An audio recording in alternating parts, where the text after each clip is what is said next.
Welcome to my book review of Louise Hay, You Can Heal Your Life. And you can heal your life. I absolutely love Louise Hay. I love her book. I love her. I've got affirmation recordings of her, 101 Power Thoughts that I listen to very regularly, an affirmations recording I listen to regularly. I love Louise Hay and I love this book. As you can see, lots of tabs again. I have used it multiple times. I love how these books help not just me, but my clients. There's a whole chapter on resistance to change, and so why we resist change and some ways that things show up. So for my clients, they might not listen to their recordings, they might not do the things that are suggested, and some of that is because of limiting ideas and limiting beliefs. It's not done, it's just not right, it's not right for me to do that, my family would never do that, it's not for me, it's not for people like me, I don't believe in that, I'm not that kind of person, it's not going to work for me. So lots of things tied to belief, again, lots of things tied to changing your mind, changing your language, and when you do that, that then heals your life. So there's one of the most favorite parts is a lot of people come to me with procrastination. And one of the things that she says, it's one of her inner belief systems. If one of my inner belief systems or thought patterns is I am unworthy, which some people don't even know that they have that, then one of my outer effects will probably be procrastination. After all, procrastination is one way to keep us from getting where we say we want to go. Most people who procrastinate will spend a lot of time and energy berating themselves for procrastinating. They might call themselves lazy or bad or something like that. And so that then stops them from getting what they say they want. But somewhere in them, they believe that they're not worth it, that it's not for them, that they don't deserve it. So there's a whole thing on around, I deserve it. I deserve success. I deserve happiness. I deserve wealth. I deserve prosperity. I deserve love. I deserve fill in the blank for what you want. Changing those beliefs. I use a lot of Louise's affirmations with my clients and with my client recordings. There's a whole exercise. Again, I love books that give me practical exercises to do.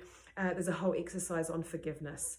And it is a very, very powerful one.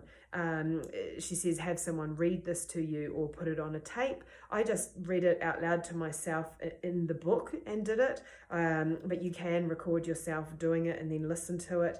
And it was very, very powerful and very healing for me.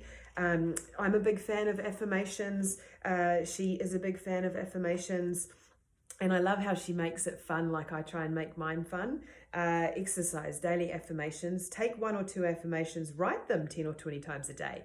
Like writing on the blackboard at school, I must not kick the ball at the window, or I must, be kind to Sally, or whatever you'd have to write on the board. That was kind of putting stuff into our way. That was the way we were programmed. So if I'm just sitting on a bus or sitting somewhere, I can just scribble out, I am enough, I am worthy, I am enough, I am worthy, I am enough, I am worthy. Writing it down.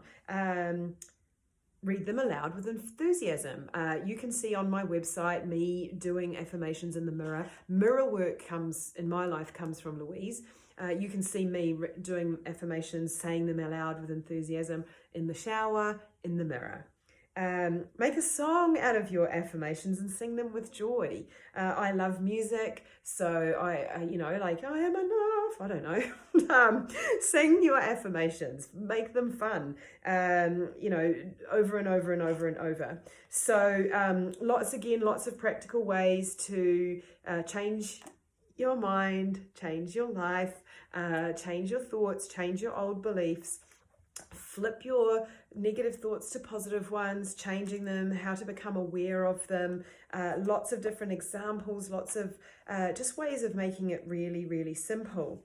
Then she's got a whole chapter with a whole list of different physical ailments. And what she says is the probable cause and a new thought pattern that you might want to do. So when a client comes to me and they've got physical things listed, I always have a look at what Louise says and then I'll write down the positive affirmations. And if it's accurate, if it aligns with what I see with the client after talking to them and having them under hypnosis, I will put those affirmations into the recording.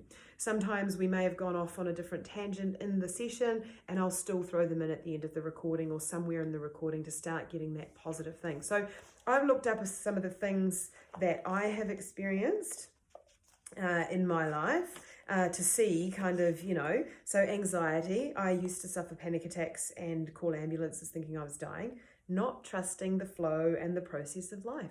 Yeah, definitely. If I think back to where I was at that point, I didn't trust life at all. So positive affirmation. I love and approve of myself, and I trust the process of life. I am safe.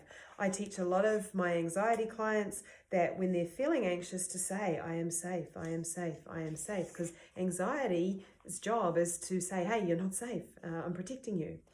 Back problems. I've had a lot of lower back problems since doing RTT, actually.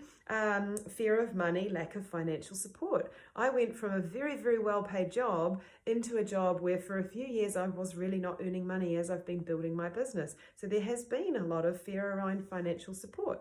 So I trust the process of life. All I need is always taken care of. Again, I am safe. So yeah, some of these things I look up for clients and they're not right, but I always think, eyes, what don't I want to see in life? Ears, what don't I want to hear in life? What that's going on around me? Indigestion. I used to live with indigestion continuously. Like when I worked at Auckland Transport, it was just there the whole time. It was just agony. I would sometimes have to lie propped on pillows because I couldn't sleep laying flat down. Gut level fear, dread, anxiety, griping and grunting. Absolutely. I was in fear a lot. I was having anxiety attacks all the time. I digest and assimilate all new experiences peacefully and joyfully. So what I get the most from this 10 out of 10 is ways that you can practically heal your life. I get validation for the fact that I can heal my life, that I have healed my life, that when I have things crop up, there may be an emotional connection. It might not just be a physical thing, and it's always good for me to have a look at it from every single angle, holistically, physically, and emotionally. When I have things come up from the past, usually there can be a physical connection for me. A lot of people have really clear visual memories and they see clear visual memories. Mine shows up in my body.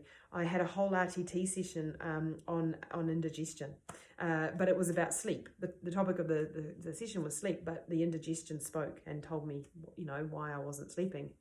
Anxiety, fear, stress, all of those types of things. So highly recommend this book. It just keeps affirming to me, and I have gone back to it time and time again over the last 4 years. It just keeps affirming to me that I'm on the right track, that you can change your life, you can heal your life. If you change your thoughts, your outer life and everything will change. So highly recommended.